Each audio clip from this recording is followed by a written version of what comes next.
Breaking news చూస్తున్నాం. IPL 2024లో defending champion Chennai super kings బోణీ కొట్టింది.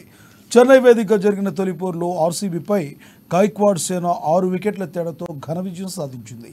174 పరుగుల లక్ష్యాన్ని 8 బంతులు మిగిలి ఉండగానే ఛేదించింది. టాస్ గెలిచి తొలుత బ్యాటింగ్ చేసిన ఆర్సీబీ నిర్ణీత 20 ఓవర్లో 6 వికెట్ల నష్టానికి 173 పరుగులు చేసింది. చెన్నై బౌలర్ ముస్తాఫిజుర్ అద్భుతంగా బౌలింగ్ చేసి ఆర్సీబీ బ్యాటర్లను ఇబ్బంది పెట్టారు.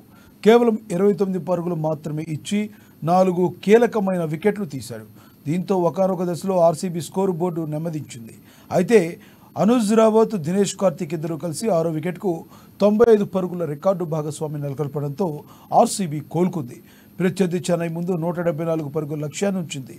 ఇక లక్ష్య ఛేదనలో చెన్నై బ్యాటర్లు సమిష్టిగా రాణించి సునాయాసంగా విజయం సాధించారు.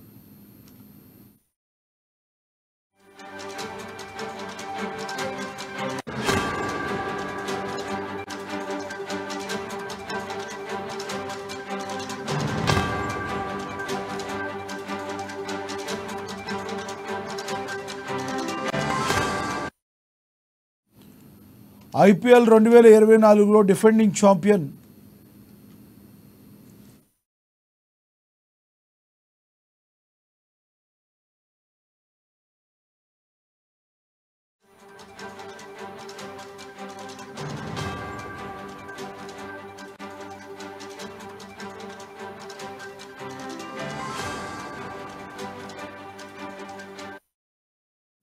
ఐపీఎల్ 2024లో defending champion Chennai super kings బోణీ కొట్టింది.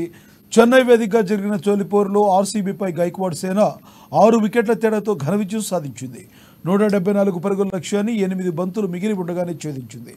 టాస్ గెలిచి తొలుత బ్యాటింగ్ చేసిన ఆర్సీబీ నిర్ణీత 20 ఓవర్లో 6 వికెట్ల నష్టానికి 173 పరుగులు చేసింది. చెన్నై బౌలర్ ముస్తాఫిజుర్ అద్భుతంగా బౌలింగ్ చేసి ఆర్సీబీ బ్యాటర్లను ఇబ్బంది పెట్టారు. కేవలం 29 పరుగులు మాత్రమే ఇచ్చి 4 కీలకమైన వికెట్లు తీశాడు. దీంతో ఒకానొక దశలో ఆర్సీబీ స్కోర్ బోర్డు నెమ్మదించింది.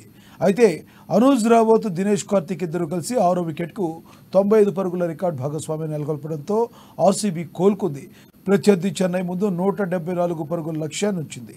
ఇక లక్ష్య ఛేదనలో చెన్నై బ్యాటర్లు సమిష్టిగా రాణించి సునాయాసంగా విజయాన్ని సాధించారు.